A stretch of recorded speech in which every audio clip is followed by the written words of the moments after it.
তোমাদের সামনে আজকে শুভ সকাল জানাতে পারিনি, তার কারণ সকাল থেকে রয়েছি রান্না বান্নার মধ্যে।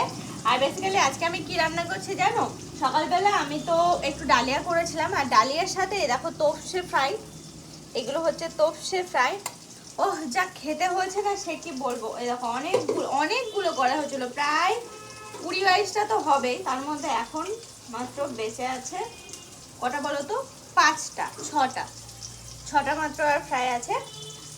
আর এ দেখো এখন করছি হচ্ছে খোলসে মাছের ঝোল। এই যে খোলসে মাছটা ভেজে রেখেছি, আলুটা দিয়েছি ভাজতে, আর এই দেখো বেগুনগুলো কেটে নিয়েছি, আলু বেগুন দিয়ে একটু ঝোল করব। তো তারই প্রিপারেশন চলছে, দুপুরের রান্না এটা আর কি। আর ওদিকে আরও 2 রকম সবজি হয়েছে, মানে তরকারি হয়েছে, সেগুলো তো বাদই দিলাম। এখন আপাতত এটা হচ্ছে মেন আইটেম দুপুরে আমাদের, খোলসে মাছের ঝোল আলু বেগুন দিয়ে।